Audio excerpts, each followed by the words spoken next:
How do you know if someone really loves you?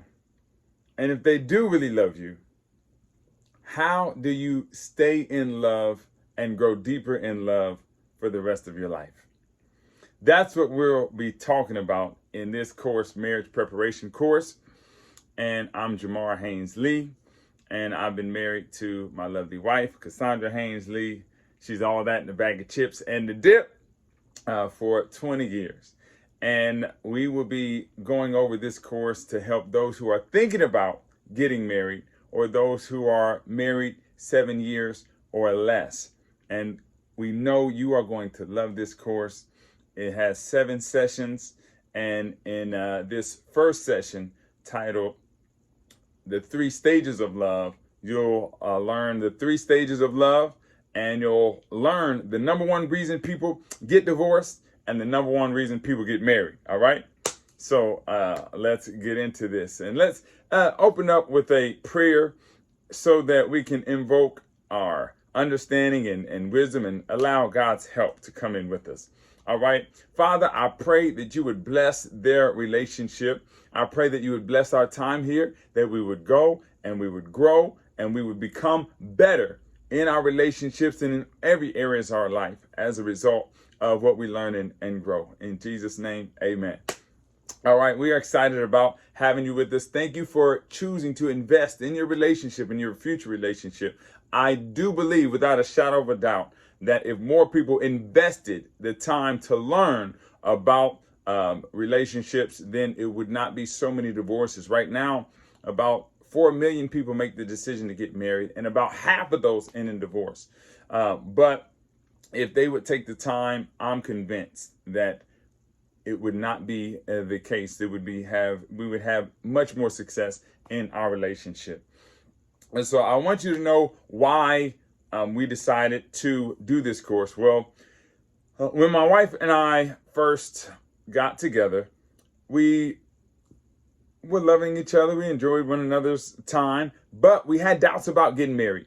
And so she had some doubts, I had some doubts, and we decided we wanted to honor God. So we did go ahead and we decided to get married. Well, she bought me some shoes. And when we put our money together, everything changed. All of a sudden it was a problem. And she bought me some shoes, and I said, how much does this cost?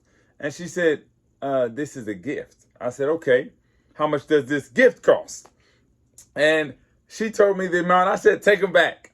And she said, but they match the shirt I bought you. I said, they only match one shirt. Take the shirt back too. We really about to save some money. Now, that hurt her, but I thought I was helping her. I told her she had a shoe addiction, and I was going to help her break the habit. You can already see that we were headed for divorce. We were on a path of disaster. And I blame myself because it's the information, the things that I didn't know. We would bicker back and forth. She wanted me to do the dishes, so she would say, I'm tired, you do the dishes. I said, don't tell me what to do. She said, I'm not telling you what to do. I said, well, it sounds like that. Well, she said, I don't mean like that. I said, well, I'm not our kid. And we would go back and forth. And she said, well, are you going to do the dishes? I said, ain't nobody doing the dishes then. And that was nothing but chaos. All right. I found out that because we were on a path for unsuccess and failure, there was one major thing that we lacked. Now, I loved my wife. All right. I loved God. I thought that's all you needed to have a good relationship. But what was I missing? There's a scripture in the Bible, Hosea 4:6 says, my people are destroyed for lack of knowledge. Knowledge. I was missing knowledge. Because I was lacking knowledge, our relationship was being prepared for destruction. All right. But once I got the right knowledge, everything changed. Our pastors told us to get information, and they shared with us the books and the trainings and so forth. And everything changed. I realized that my wife had a specific way that she received love. And one of those ways was through gifts. And at first, when we got married, I said she had a shoe addiction and I was going to help her break the habit. But once I found out that gifts was one way that she received love and expressed love, I said, well, you can't have enough shoes and I'm going to spend the rest of my life trying to buy you shoes. You see how that 180 switched just from having that knowledge? I loved her, but I was putting my love in the wrong direction. Now, for her, she changed as well. Instead of telling me what to do, she began asking me what to do. She found out how important words were to me. And so she would say, instead of saying, I'm tired, you do the dishes, she would say, my strong man, can you please bust some suds and do the dishes tonight? And that motivated me. That got me excited, so forth. And, when I was really tired, she would add on extra stuff. She would say, you are such a wonderful father. I appreciate you. You go out of your way to do above and beyond. Can you use those muscles to help me or to clean the toilets? I'm telling you, those words motivated a brother. All right. She knew how to speak man. Okay. You learn how to speak man, you can get some stuff done. Get some extra stuff. I'm letting you know. All right. She was speaking my language, my love language, and she knew how to build me up. We consumed ourselves with books and seminars and marriage courses. I realized that if I didn't have this knowledge, that majority of other people didn't either.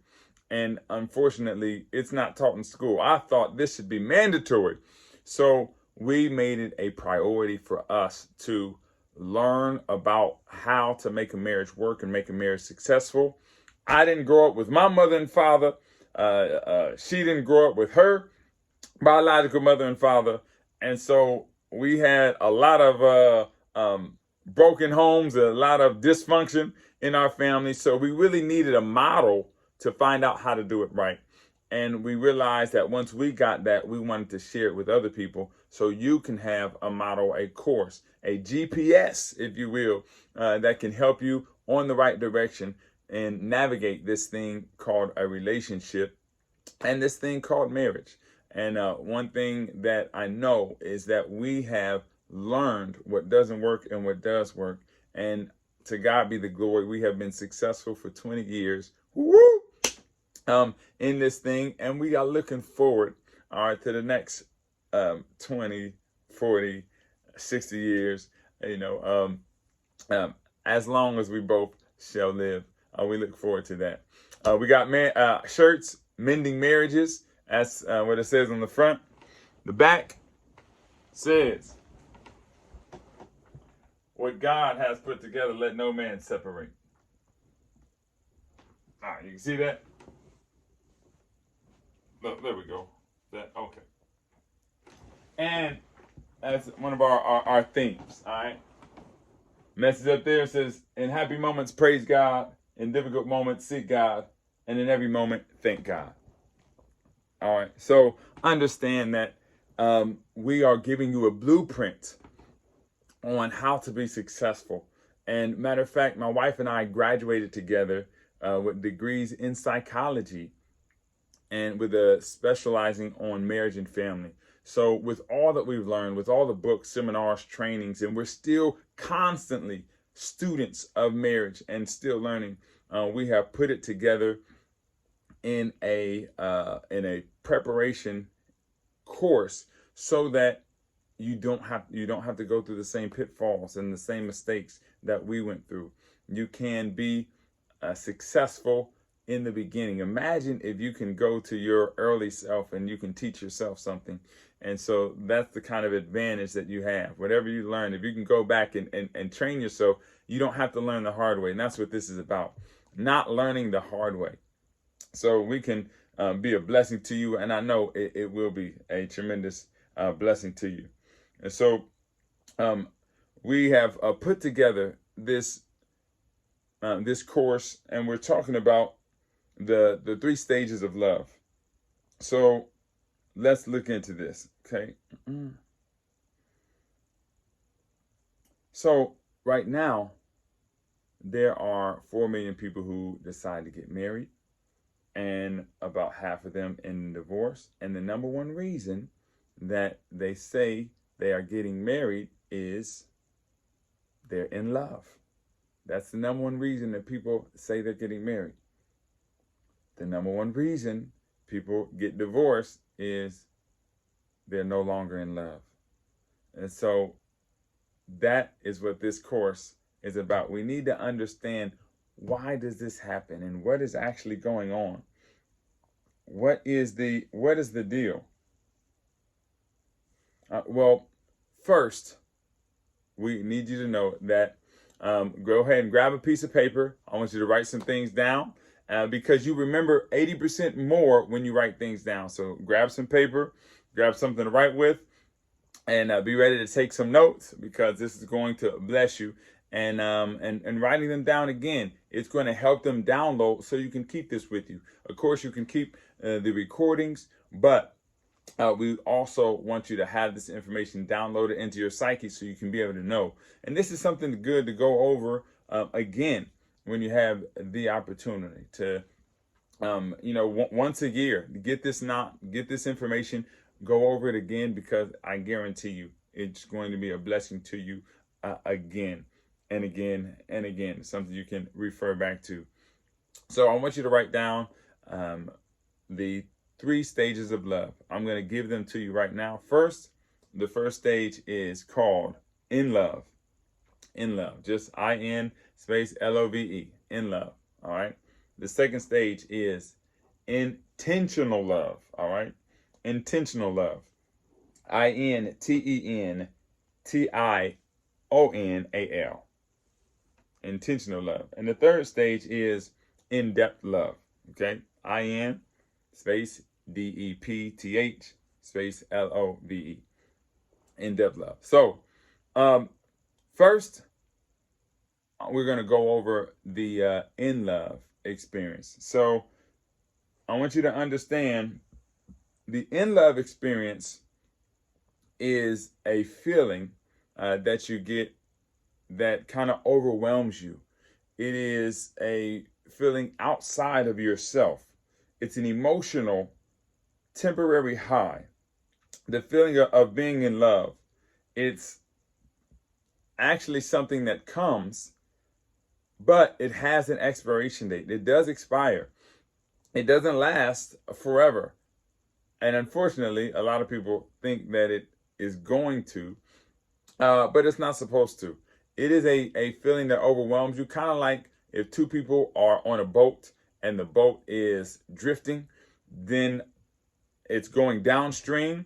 There's a current that pushes you and moves you forward. It's effortless. You don't even have to do anything to feel love. That's why it's also called falling in love, because it's out of control. All right. To fall in love, it doesn't take any effort. All right. It's also known as intoxicating, like an emotional high. It's getting high off a drug. People can feel obsessed with the person that they love, obsessed with the person that they care about. All right. The person that they spend time with. And understanding that because it does move you forward, and because it's an outside motivation, people can have a unhealthy idea of unselfishness. Okay? An unhealthy idea of unselfishness, because the same person, they can put off other things. Like a woman who enjoys shopping, she can put away shopping. She can leave it. If she loves spending time with her family, she can neglect her family for a period. They're not as important if she's overwhelmed and obsessed by the feeling of the in-love experience. Guys who love sports, they can put the sports on hold. All right? They can put school on hold. They can put different desires, and they can work less. If they're even a workaholic, when they have a in-love experience, they can put their boys on hold, and they can be engulfed in this feeling of being in love. And all they want to think about is that person that they love. It is intoxicating. Dr. Gary Chapman, who is the author of the book, The 5 Love Languages. All right. He did studies, and they concluded that the average lifespan of the in love experience is 2 years. So that is important to know, that it won't last forever. It is a chemistry that you have, a chemistry of people coming together. So understand that feeling of in love, when it overwhelms you, it gives people crazy ideas like, we don't need money, we have love. You know what I'm talking about. If you've ever experienced it, then you can understand. I remember I did have an in-love experience with my wife, and I was overwhelmed. I was obsessed with thoughts and thinking about her day and night. We did church, and while we were at church, I was singing in the choir. She did not even go to my church, but when I was singing, thoughts of her came to my mind, and so I began singing about her. And so I remember, I wasn't really the best singer. I'm more of a backup, if you know what I mean. But they sang the song, Kurt Franklin. My life I give you, my love I give you, my all. I was thinking of her, all right?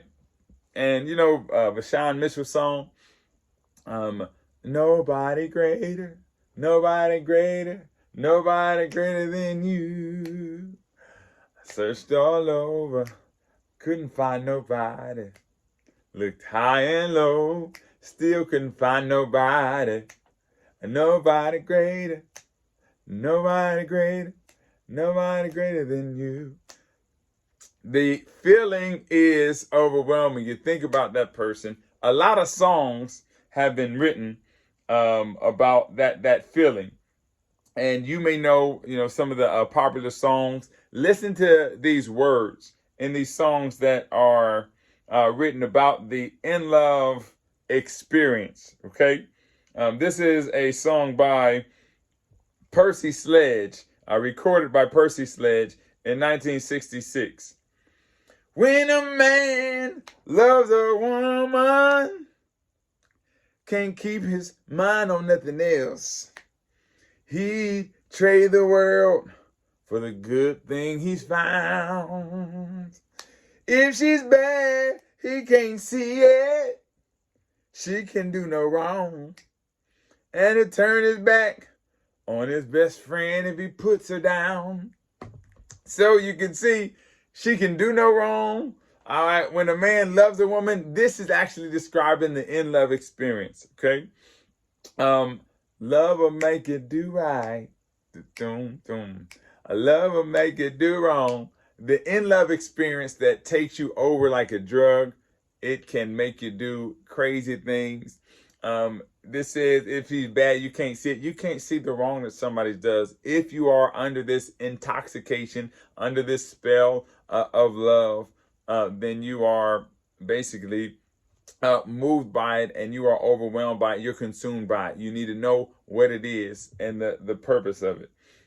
Now, because of this, a individual can feel that they themselves are unselfish. And if they are consumed with a love for someone, then they think that they will always feel like this. And if they only are controlled by this feeling, they think that it will last forever. So they are tricking themselves because they think that they are completely unselfish and don't care about the other things that are going on. All they care about is her. And then she may think that all he cares about is her. So she's deceived also. And then both people are deceived because they think the other person is completely unselfish, and they think themselves are unselfish because they can only think about that person. They can't get off the phone talking about, you hang up, no, you hang up, no, you hang up, no, you hang up. It's a concern. People will call off for work, all right, come in late to work because they're spending time with each other, and that's the only focus that they have. And that is a feeling, but you need to know what it is and about how long it'll last and what to do about it when you have that experience. A good example of this is Nick Cannon. All right, Nick Cannon, he's a very public figure and he's open about his relationships. You know, he was married to Mariah Carey for about 8 years.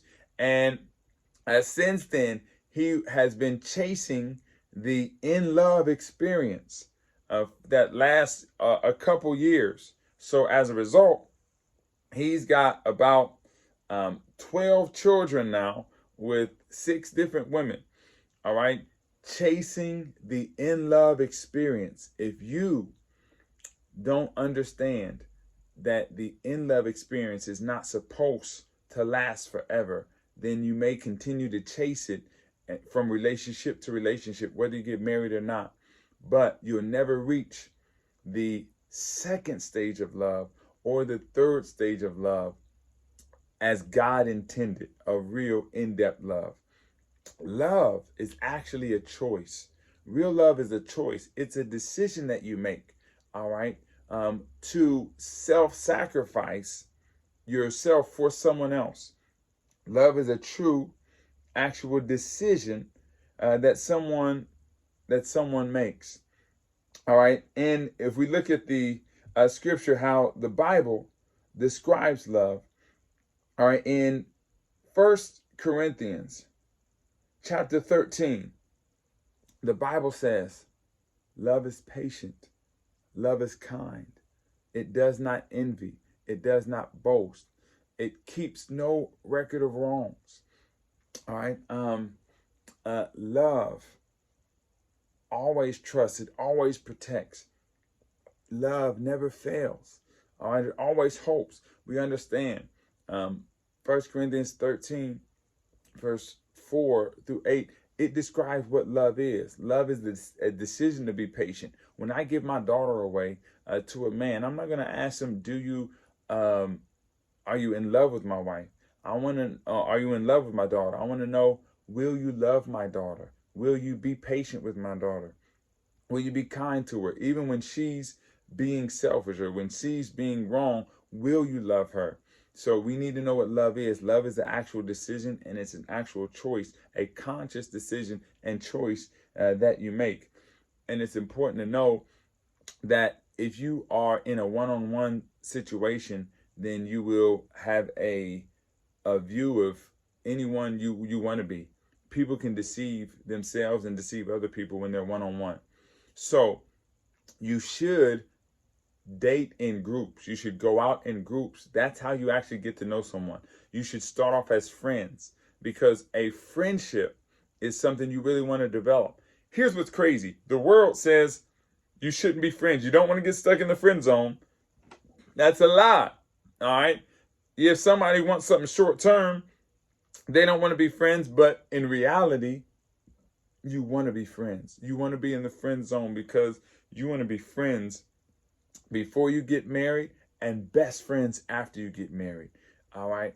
You want to develop the strongest friendship, the strongest bond you can have. And intimacy as best friends is one of the greatest relationships that you can have, that God really intended for marriage. And it's something to grow towards. Now, it is important to spend one-on-one time with your spouse, because you are away from reality, and it gives you a chance to enjoy one another and to have fun. That's what you are supposed to do. Date one-on-one after you're married, because you're getting away from the kids, you're getting away from laundry and away from reality. So one-on-one time is important in that respect. So understand that you should not spend one-on-one time with the opposite sex or somebody you could be attracted to, because it opens the door for infidelity or affairs. Most affairs happen emotionally first and then sexually. And so you can have emotional affairs. Anytime you are sharing your feelings with someone, that is cheating on your spouse. You shouldn't be sharing your feelings with the opposite sex. All right. Or the same sex if it's someone you're attracted to. All right. You know what you are attracted to. And many times you will be attracted to multiple people, because we are all attracted to someone. If you're attracted to the person that you're with, guess what? If someone looks like the person that you're with, you are most likely going to be attracted to them as well. All right, I understand. I mean, I had somebody coming by my job, and they were coming regularly, and so all of a sudden, we started having conversations, and then we started to talk every day, and then this person started to fill up thoughts in my mind on a daily basis, and we got quite chummy, and I realized that this is wrong because I was not acting the same way I would if my wife was there. And that's how you know you're doing something wrong. If you're not acting and conducting yourself the same way as if your spouse was there, you know you're doing something that is wrong. And so I called my accountability partner. I said, look, I need to apologize. I'm spending, having too much close conversation with this girl on my job. And he said, you know what you have to do? You have to cut it off. And I said, you're right. So I cut that relationship off. I sent the person an email. I said, I do apologize that I have not been acting the same way I would if my wife was here. And so we can't continue to talk as we have. And they said, you know what? I appreciate you. You're a good man, and stay a good man. And they, appreciated that, and they broke that off. And that's how you can prevent cheating, infidelity. Confess your faults so you don't have to confess your falls. James 5 says, confess your faults one to another and pray for one another that you can be healed. So if you confess your faults, if you are in an inappropriate relationship, inappropriate conversations where you're spending one-on-one time with someone, then you're setting yourself up for failure. You need to repent of that and change, because you don't need to have an emotional affair or even a sexual affair. And so when you combine the two, it can be very hard to break, because literally somebody can be in love with more than one person. And when you have an attraction for someone and you are in their vicinity, we call this the tingles. The tingles is that feeling if you're attracted to someone and it, you are around them and it's somebody that you might date or you have chemistry and so forth. And those are the people you don't need to spend time around. You need to make sure you avoid them, because God says, give the devil no place. Don't give him any room, any foothold. Understand and know it's in your bloodline. All right. If you have adultery in your bloodline, you know that's something that you have to look out for. All right. I know. I've got I'm born in adultery, so I know there's things in my bloodline that I have to look out for. And the reason that I've been so successful in our relationship, the full span of our relationship for 20 years, and I will remain successful, is because of some rules that I go by. And I believe you should adopt them as well, because they're going to help you remain faithful. And the truth is, all men don't cheat. I know some people say all men cheat. No, they don't. And all women don't cheat either. And so understanding, of course, what the tingles are, so we avoid people who have the tingles. If you find somebody who you have the tingles for on your job, you need to leave the job, leave that area. If somebody you have tingles for in the choir, you need to release yourself from the choir. I understand, because you need to avoid temptation. God gives only one direction when it comes to lust. He doesn't say fight it. All right. He doesn't say cast it out. He says run. 1 Timothy 2:22, flee youthful lust and run with those who call on the name of the Lord. Avoid immorality. All right. These are the things that the scripture uses to avoid, to run, to flee. All right. Get away from it. That's how you fight temptation. You avoid it. Same thing Joseph did when the woman came after her. Run, brother, run. Run, Forrest, run. You got to run from it. All right. So number one, if I need to continually communicate with the opposite sex who is anywhere close to my age, there is a difference between, Big Mama and and somebody who is your age and about your something that you like anyway, then it is different rules. But if somebody is within my vicinity, all right, and I have to have continual communication with them, either through texting or emails or phone conversation or social media or whatever it is, then I will include my wife. If it's texting, I'll include my wife on the text, because it keeps me accountable and it gives the devil no place. So include a third party. If there's somebody you have to communicate with, include a third party. All right. I never eat the opposite sex. I mean, I never eat with the opposite sex. I never I never eat with the opposite sex one-on-one. I know what y'all thinking. I know y'all got some freaky minds. All right. I never eat alone with the opposite sex. Okay. It is because time equals feelings. I'm going to say that again. Time alone builds feelings. Time alone builds feelings. Understand that. When you spend time with someone, feelings are being built up. So if you don't have feelings, then the other person will develop feelings. All right. Someone is going to develop feelings. So you need to protect them, and you need to protect yourself from feelings being developed if you don't want to develop feelings. If it's your spouse, yes, you need to spend alone time with your spouse so that you can draw closer to them. But if it's not your spouse, you should not be spending private time with that person, because you do not want feelings to be developed and open yourself up for disaster.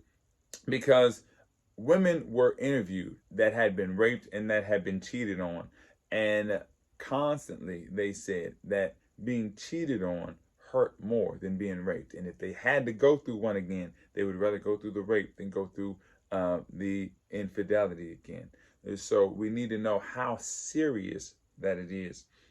And also, pornography is a form of cheating. Matthew 5, it says, if a man looks on a woman to lust after her, he's committed adultery in his heart. All right. Understand, you cannot be consumed by these things. You need to break that habit and understand that and your wife should let you know how she feels about that. But you need to know you don't want to be controlled by that. You can confess it and be able to get the help that you need. It's hard to pull yourself out of a rut. All right. God's way, it says, Galatians 6 says, when we are overtaken, all right, in a fault, those who are spiritual should help restore us. We need other people who are spiritual to help us. We can confess it to one another, whatever it is.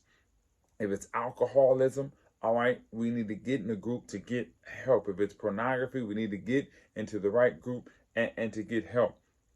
Drugs, opioids, whatever has us a hold of us, all right, get help to get delivered, and so that we can be the best that we can be for us, and as well for our spouse and our children and our family. Those things are important, but that's how you get delivered, with the help that you need. Another rule is I don't ride in the front seat when we're alone. If I need to get a ride from the opposite sex, I sit in the back seat, or I ask them to sit in the back seat. Why? Because it avoids temptation. And you should avoid the appearance. All right, the Bible says to avoid the appearance of evil, what it looks like. You know, you've been on the job and seen two people walking together of the opposite sex outside, and you're wondering, like, isn't that person married? They shouldn't be walking together.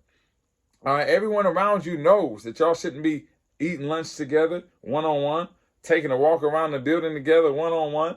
All right, that's not good. Y'all are obviously cultivating a relationship, either subconsciously or consciously, but that's how you do it.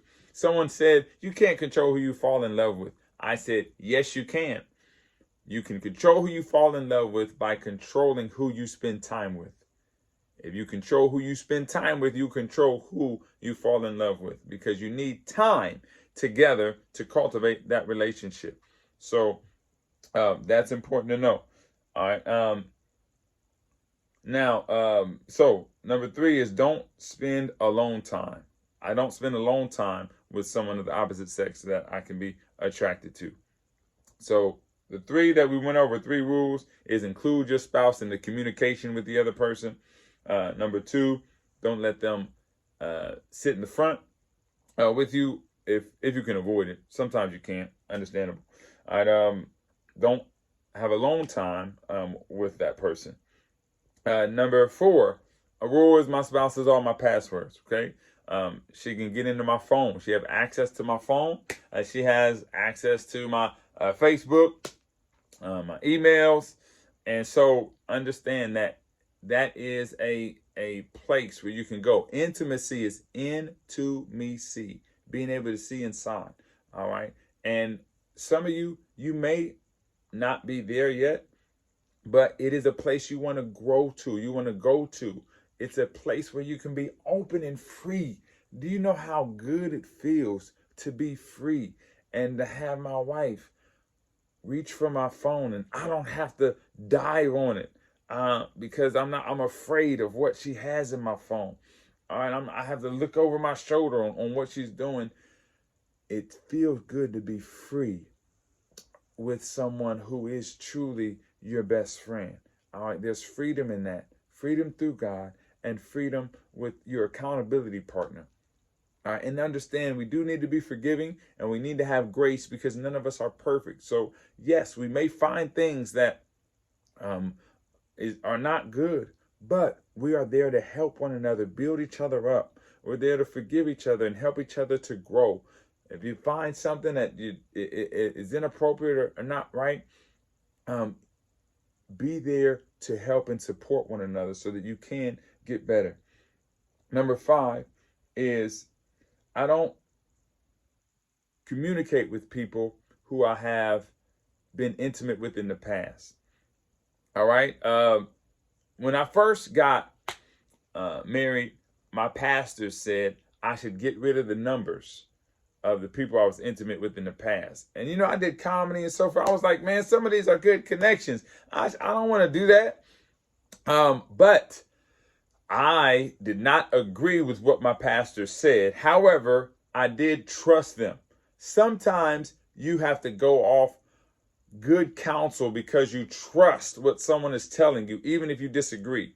You have to know that I don't know everything and I'm going to have to trust somebody. That's how you don't learn the hard way.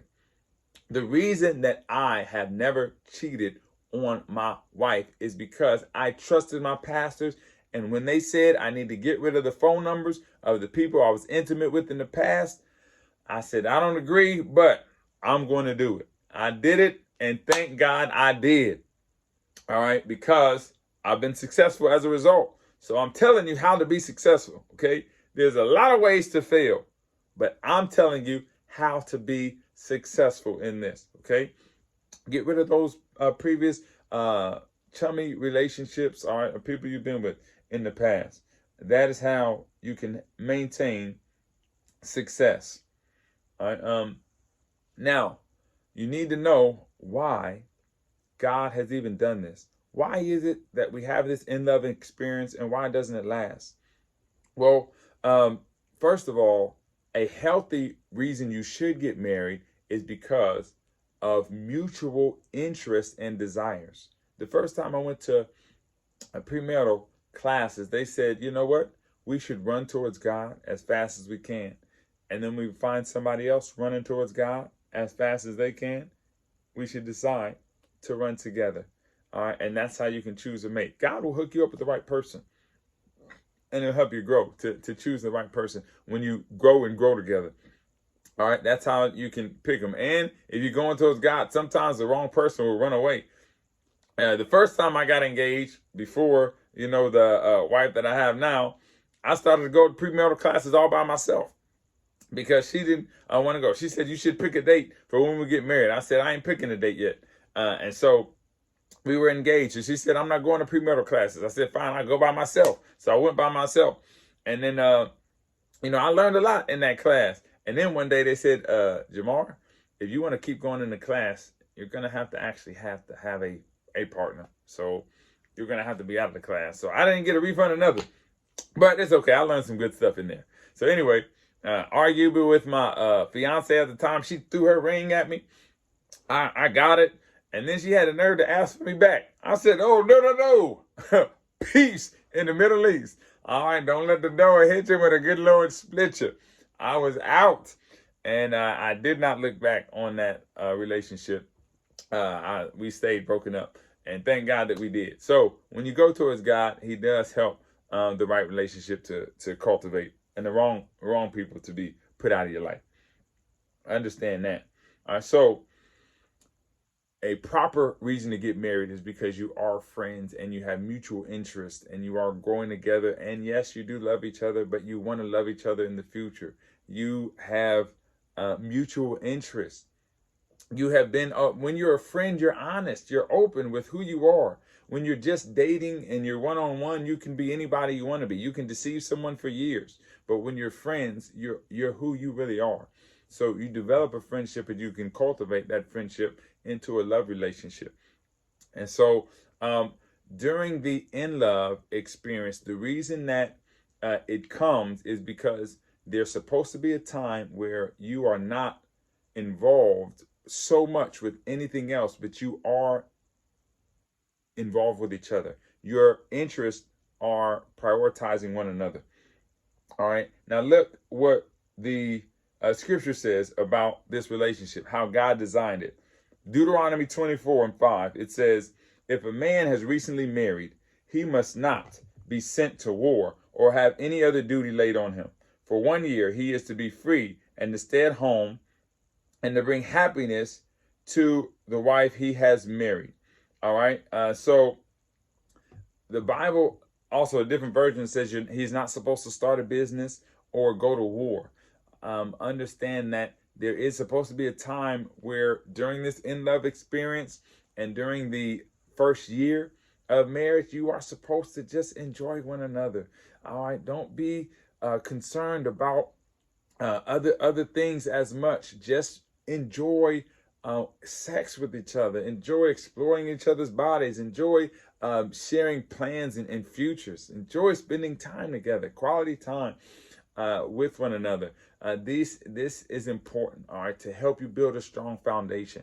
There was one couple who immediately after they got married, they started a ministry on an Indian reservation. And they almost got divorced before they even started, because you're not supposed to start a new ministry when you first get married. You're not supposed to be concerned about anyone else. You're supposed to be concerned about each other starting off. And there will be a time, and the reason that the in-love experience runs its course and it fades is because after it fades, then you're supposed to come together for a purpose and to fulfill the purpose that God has for you guys. All right, he has a purpose for your marriage. He has a purpose for you, and you're supposed to help one another. The husband is supposed to help his wife fulfill her purpose. The wife is supposed to help her husband fulfill his purpose. All right, what is your passion? What are you passionate about? Is it children? Is it your ethnicity? Is it animals? Is it ministry? Is it the marriages? Families, communities. There's so many things. Music that you can be passionate about. And so whatever it is, you can pursue your passions and help one another fulfill your passions in business and whatever area of life. So that is what you're supposed to do. And when that feeling fades, it is like whatever your desires were, they're going to come back. Okay, so the guy who likes spending time with his boys, all of a sudden she's going to say, hey, would you like to go for a walk? And he's going to say, well, actually, I'm kicking it with the fellas. And when he used to turn down the sports, and she says, hey, let's do something tonight. He says, well, the game is on. So how about we do something tomorrow? Between 4 and 6, I should be free, because their interests come back. She may move, and she used to love spending time with her mama and family, and she's going to miss them. When that feeling fades, now she's like, I need to spend time with my family. I miss my family. I miss my mom or whoever, There was a song by Mariah Carey that said, all I want for Christmas is you. Now, she might sing that when the in love experience is going on, and your wife may be singing that too, but when that feeling fades, she's going to want more than you for Christmas. All right, you showing up with a bow on your forehead, that ain't going to cut it. All right, she's going to want something else. And so understand that those other desires, they're going to come to the surface and they're going to be prevalent. And that's when you move into the second stage of love. Real love can't start until the in love experience fades. And then you move into intentional love, the second stage of love. Intentional love is where you intentionally show love to the other person. You don't have an outside force that is pulling you.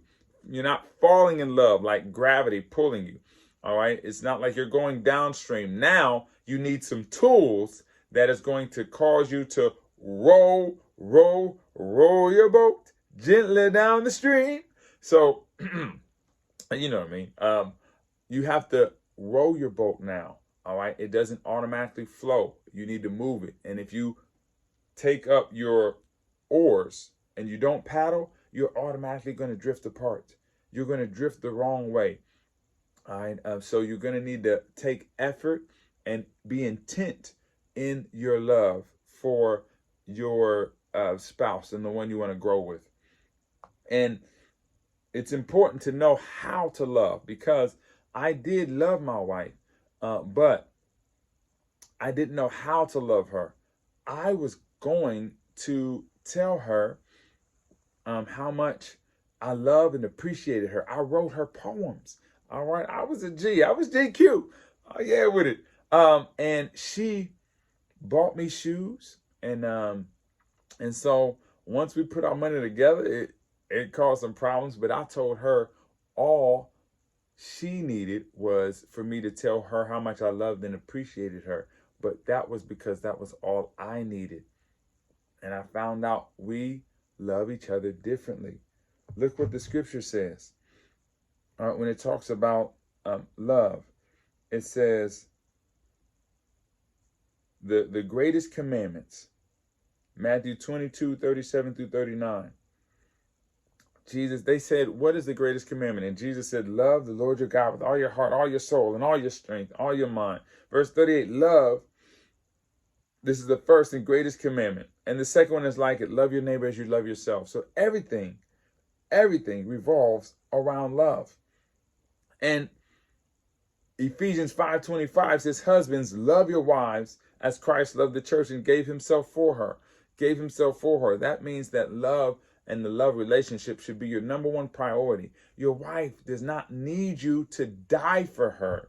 She needs you to live for her. Most men are willing to jump in front of a bullet or help pull their wife out of the fire. But the important thing is that you're willing to lay down your life for her. She needs you to live for her and the family, and be there. All right. That is going to help the relationship. And for women, listen to what it describes. 1 Corinthians 7:3. The husband should fulfill his marital duty to his wife, and likewise the wife to her husband. The wife does not have authority over her own body, but yields it to her husband. In the same way, the husband does not have authority over his own body, but yields to his wife. Marriage only works if it's the number one priority. Marriage only works properly if it's the number one priority in your life next to God. God comes first. I like the way Pastor Jeremiah put it. He said that I'm a person and my relationship with God is number one. He said, secondly, I'm a partner. My relationship with my spouse is number two. Thirdly, I'm a parent.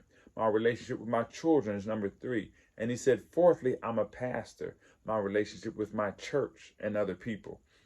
And that's the priorities that you have to take. Marriage only works if it's next to God. You don't put the church before God. I was talking to a pastor one time, and we were talking about God, and his wife was next to us. And his wife stood there respectfully. And after a while, I said, excuse me, your wife wants your attention. And he said, so I'm talking about God. God is more important than her. And I said, I'm not God. So I know you talking about God, but you talking to me, and I'm not God. So you need to talk to your wife because she's more important than I am.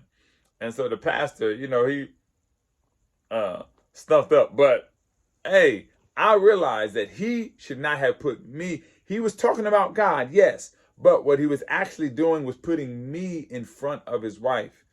And that is not what you're supposed to do. You don't put the church people in front of your spouse or your husband, all right, your business, whatever it is. Marriage only works when it's the number one priority, all right, next to your relationship with God. And so you need to prioritize your spouse, and they need to know that they are number one. Ephesians 5:33 says, each of you should also must love his wife as he loves himself, and the wife must respect her husband. It told the husband to love his wife, but then it told the wife to respect her husband. Why would it say for the husband to love his wife and for the wife to respect her husband? Well, they have different needs. And this is what intentional love needs. We need to know that we have different needs. Love is when a spouse, cherishes his wife, and gives himself for her, and the wife to respect her husband. The number one need for men is affirmation, to affirm him, to show him respect. And so that is important, regardless of what wrong he may have done, or if that is your husband, he needs to be respected. All right, respect him as your husband. Respect what he does and the good things that he does. And so show him respect, and understand that we have different needs. And the book, The 5 Love Languages by Dr. Gary Chapman, is critical for people to know. There's 5 different love languages: gifts, quality time, physical touch, acts of service, and words of affirmation. All right, words of affirmation, oftentimes the number one need for men. I know it's number one for me. If your love language is words of affirmation, it's most important to you how you're spoken to. My wife, she allowed me to help correct her. She was the oldest one in her family. She used to tell everyone what to do. So naturally, she didn't mean anything negative by it. But when she was with me, she would tell me what to do instead of ask me. But love makes requests, not demands. Love makes requests, not demands. Write that down. Love makes requests, not demands. All right, love makes requests, not demands. And we're going to write down the 5 love languages. Start off with words of affirmation. Write that down, words of affirmation. All right, it's most important that someone says thank you, I love you, I appreciate you. All right, they are encouraging. You're awesome. You're amazing. You're a good man. You're a good woman. All right, men need to be thanked for things that they are doing, or whoever's love language is words, but oftentimes they want to hear different words. Find out what words your spouse wants to hear.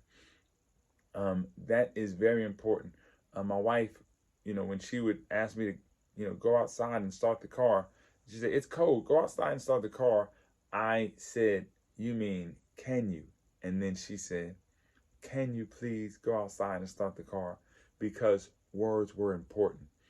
And my second love language was physical touch, but I knew that words were more important, because if I wasn't spoken to right, I didn't want to be touched by her. So that's how you can know if your love language is words of affirmation, because I didn't want to be touched if she wasn't speaking to me right. Words of affirmation, it's very important that you tell them thank you. We all have inside of us a love bank, or a love tank. Dr. Gary Chapman calls it a love bank. Dr. Willard Harley calls it a love bank. Dr. Chapman calls it a love tank. I like the term love bank because we need to know that everything we do makes a deposit or a withdrawal. Everything we do makes a deposit or a withdrawal. And we feel loved by making more deposits. Once we get enough deposits into our bodies, into our hearts, really, then we will feel loved. That's how we have the feeling of love, is by having enough deposits put inside of us. So when my wife says, "You start the car," it is a withdrawal. When she says, can you please start the car for us? It makes a deposit. It gives me energy to help. When you ask someone whose love language is words of affirmation, when you ask them to do something, you are making a deposit when you do it with a smile and love. It's funny how we're taught these things in customer service, but some people treat their customers better than they do their own spouse. All right. It doesn't matter how you feel. If you are showing love, you are putting your feelings aside to show love to them. So you can speak to them with love and respect. And you can say, whatever it is that you ask them to do, can you please vacuum? And how men are, they are different. So you need to be specific in your request. Don't say, can you vacuum the car? Can you vacuum the car this Saturday at 4 o'clock? Right before you go to play basketball, or you can help them out with specifics, because that's how you can motivate a man and also help him to do things that are things that you ask of him, because our brains don't work the same.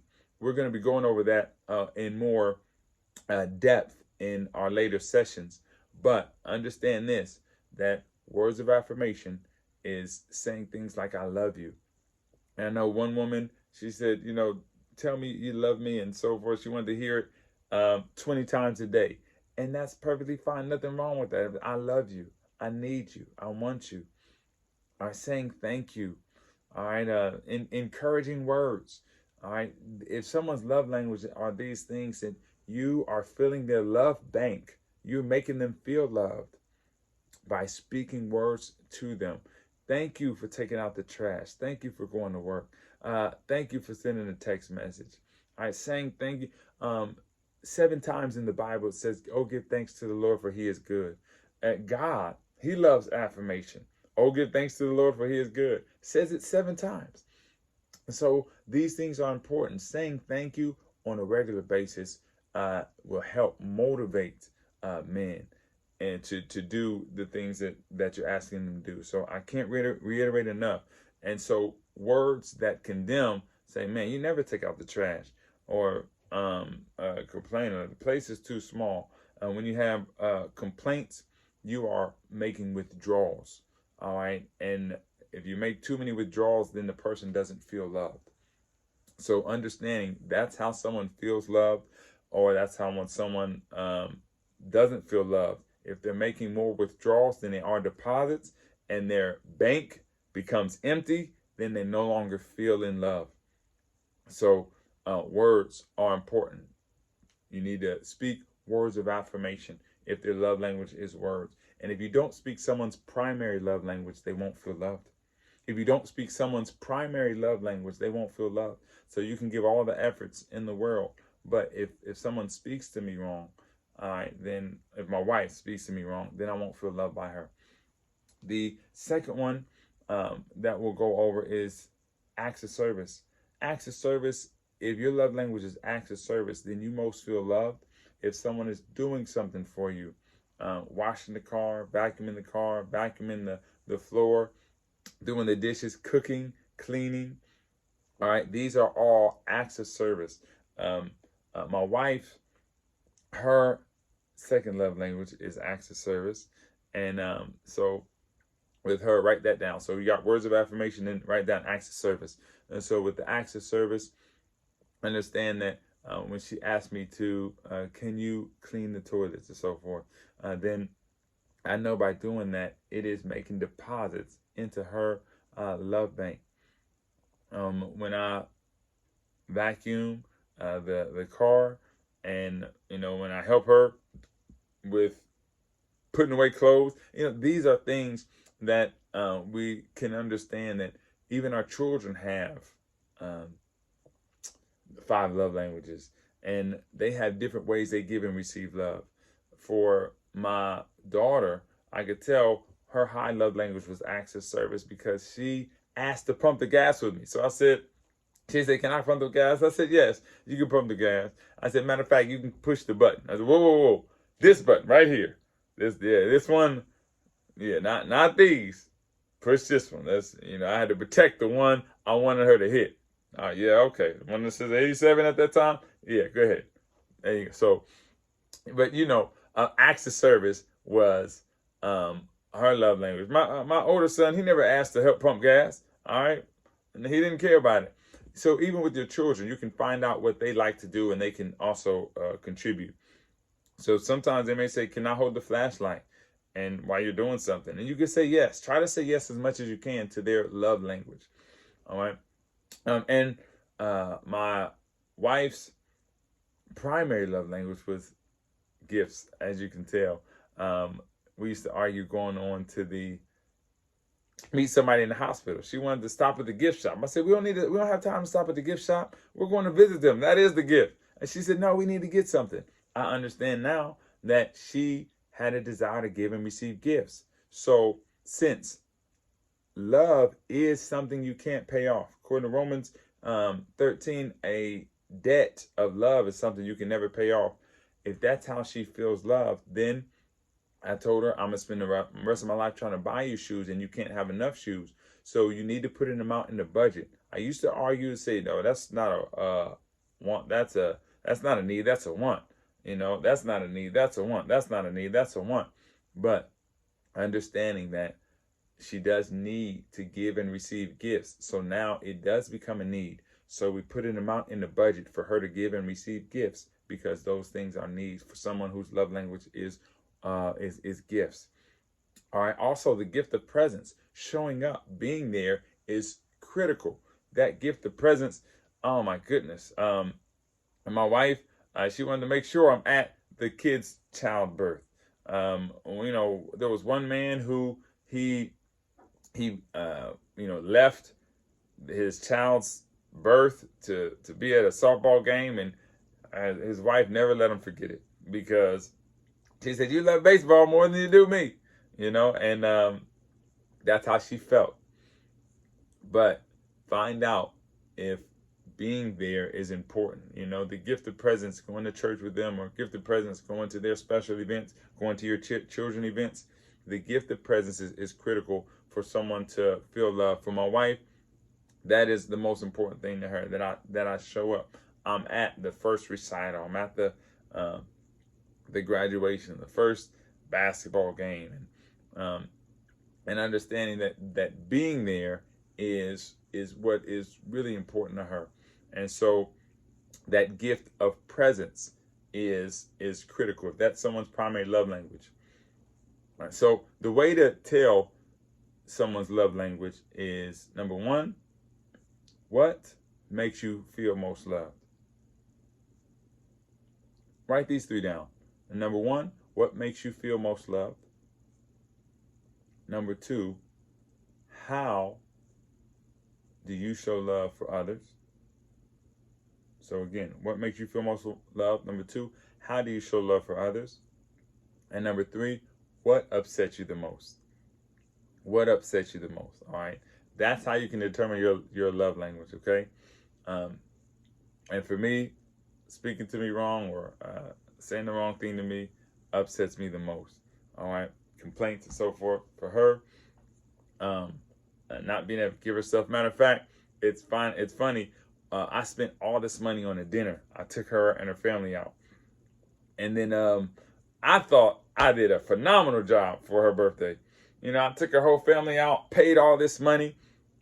And then, a little while later, it could have been a couple of days or something like that, she said, you never actually got me anything for my birthday. I was livid. What do you mean I didn't get you anything? Man, I spent all this money on the dinner for your whole family. I still got the receipt. And she said, well, that was for my family, but they could have paid their own meal. You never actually got something for me. And even though I was mad and angry, I found out, if her love language is gifts, I didn't get her anything. Going out to dinner and paying all this money for her family, that's not what she wanted. She wanted something for her, something specific for her. And so she would feel loved. And you need to realize, sometimes surprising, some people can be overrated. Find out what they want. Find out what your spouse wants, what your loved one wants, and then get that. All right. You can get a few choices. You can surprise them, but get a list of some things that they want, or something, or better yet, when you see them at the stores or something, and you something that you know that they want without a shadow of a doubt. If you go shopping with them, you can write stuff down that they want, and then you can surprise them with it and buy it for them. And so there has been times I've done that. So that's is exciting. So forth. Sometimes they want money. My wife knows. I told my wife, I give you all that I have. So nothing's hidden. So my wife knows that. Sometimes just giving the card is what they want. But understand that is love, okay? And that's how you show love. Love them in their way so they will feel love. So we went over words of affirmation. We went over acts of service. And we went over gifts, which is also the gift of presence. Okay. Now we're going to go over quality time. All right. Quality time. Write that down. Quality time. Quality time is important because if someone's most love language is words, then if someone's love language is quality time, then it's most important that you are spending quality time with them. For a guy, it could be doing something recreational together that you both enjoy, that he enjoys. For a woman, it could be sitting together talking and having a conversation. All right, and with the phone off, TV off, and you're just talking with each other. How do you feel? How was your day? What are your thoughts? What are your plans? What are your beliefs? Understanding that having that conversation is important to them. And if you don't know how, and then you can learn a new language. All right, that's why it's called the 5 love languages, because you may have to learn a new language. If you don't know how, you say there's different kinds of people. Like there's a babbling brook, a lot of times females, and then there's a Dead Sea, which is some guys. They can hear information, but they don't talk. They don't say anything. And the important thing is that you learn how to communicate. If you have feelings or thoughts, write them down because you can share them with your spouse later.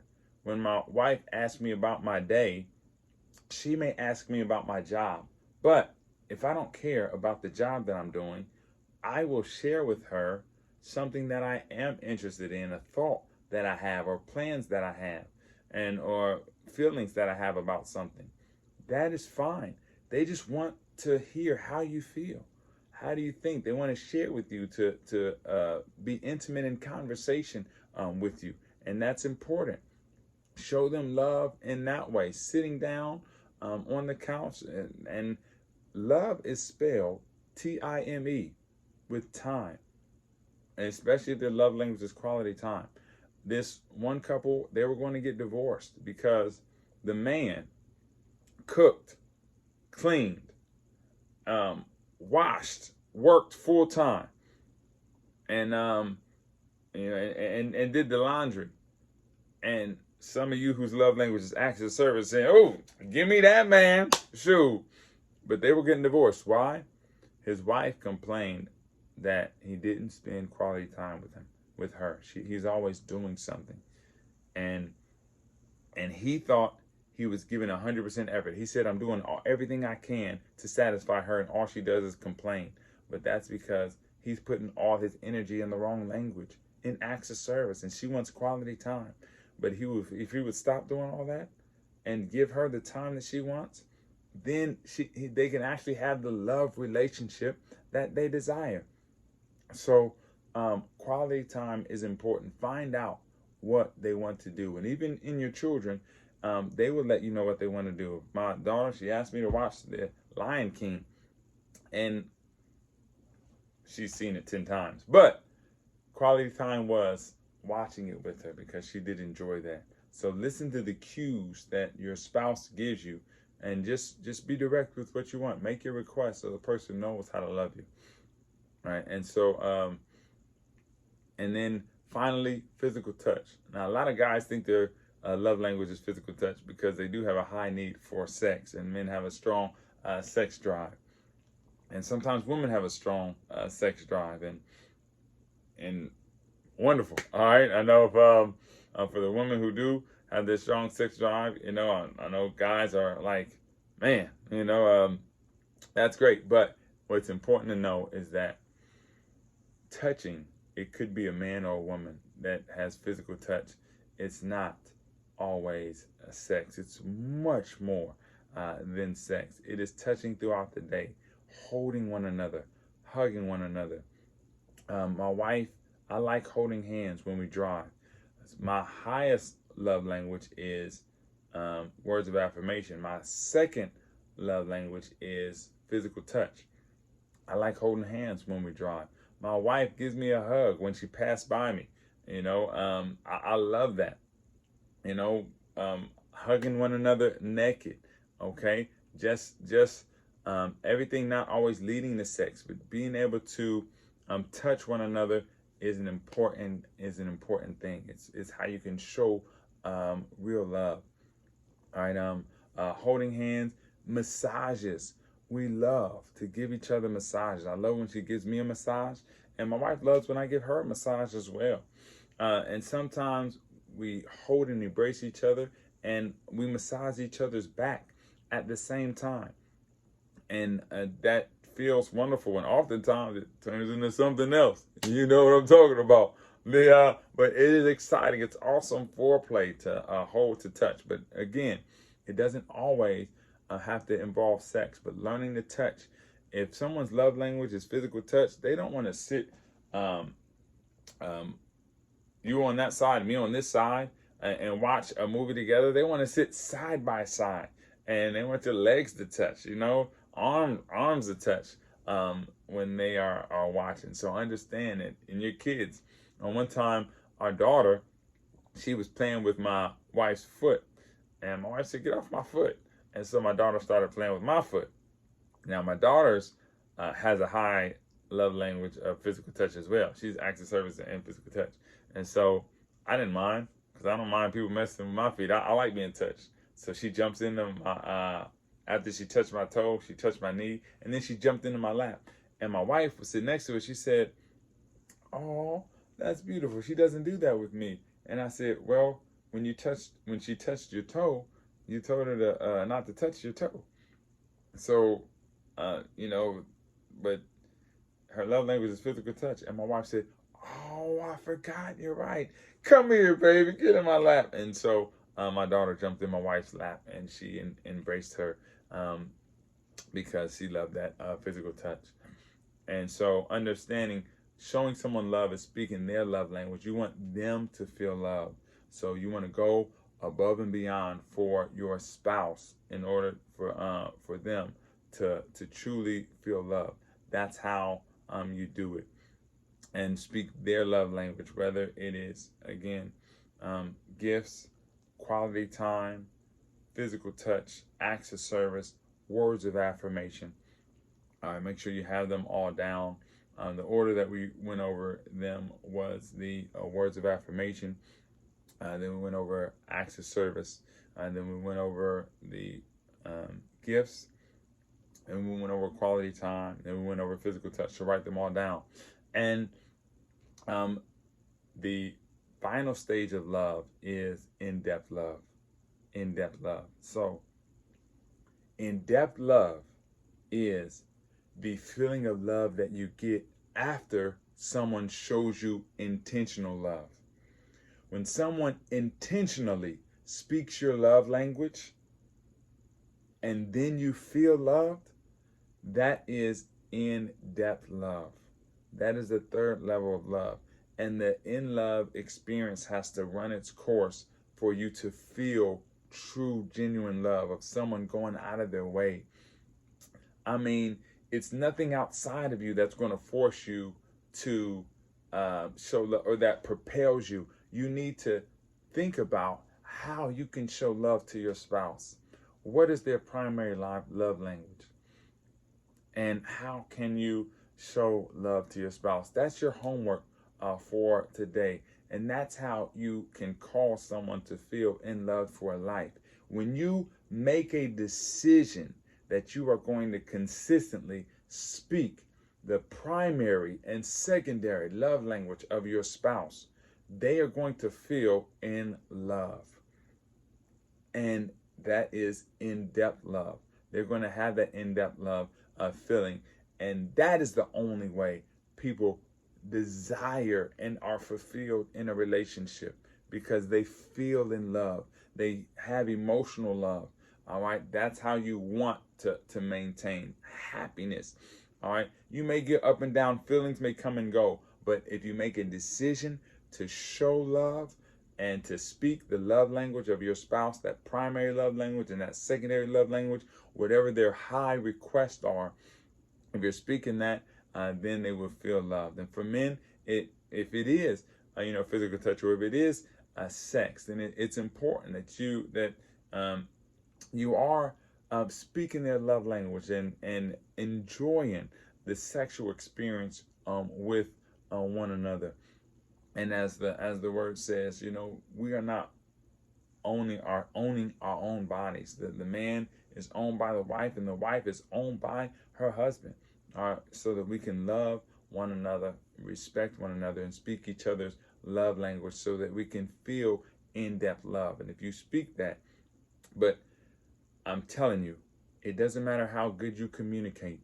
It doesn't matter how much money someone makes. That's why these rich people are getting divorced. It's not money. All right. These people with great communication skills are getting divorced, because that's not it. It's the feeling of love that can only be maintained by intentionally loving someone based on their primary love language. And then you will feel in-depth love that can last a lifetime. That's how you make someone love last a lifetime, by deciding to speak their love language. And if someone doesn't feel loved, or maybe you might have an empty love bank because someone hasn't spoken your love language, and they made a lot of withdrawals, then you can look to God to fill you up with love and speak their love language anyway, because real love is not contingent on what someone else does, but real love is contingent on you loving someone regardless of what they do. Lay down your life for someone. The word says no greater love than this. So a man lay down his life for his friend. Laying down your life for someone else. And the intention is also that they will love you back. All right. If you do it God's way and you work on speaking their love language, it will influence them. If you make enough deposits, all right, then the expectation is that they will decide to, in turn, love you back as a result.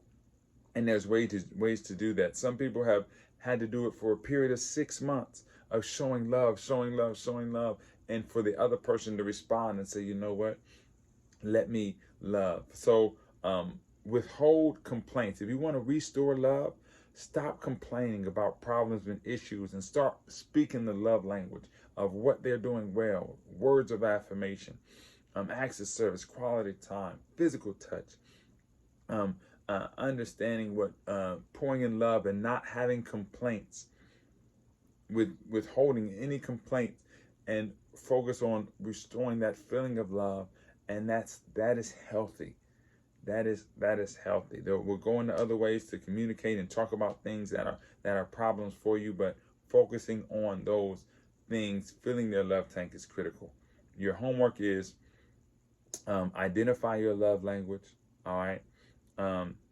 Identify your spouse's love language, and identify 3 ways. Write down 3 ways that you're going to speak your spouse's love language, and write down 1 way that something you will not do, all right, or you will try not to do, depending on the situation that makes the most withdrawal. All right, write that down so that you won't do that. So again, your assignment is to identify your love language, identify your spouse's love language, and identify 3 ways that you're going to speak your spouse's love language. All right, write them down, and also identify 1 thing that you are not going to do that causes the most withdrawal, that upsets your spouse the most, or the one you love the most. If you are, not married yet, which is, preparation for this. So write that down.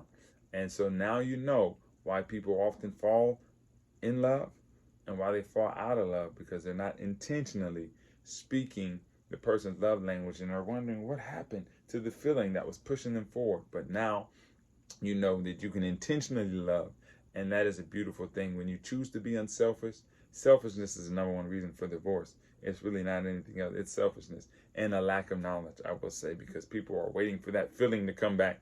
But when you know and you are unselfish and you choose to intentionally speak the love language of your spouse, you can make your love last a lifetime. Because as you get better, your relationship will get better. God bless you. On the next session, we are going to go further into this. It is going to be exciting. And the next one is going to be on respecting and appreciating differences. Respecting and appreciating differences. You are not going to want to miss it. And it's going to be an exciting one for you that's going to bless you. I'm going to pray for you. May the Lord bless you and keep you. May he shine his face upon you and be gracious to you. May he lift up his countenance upon you and give you peace. May you go and grow in Jesus' name. Amen.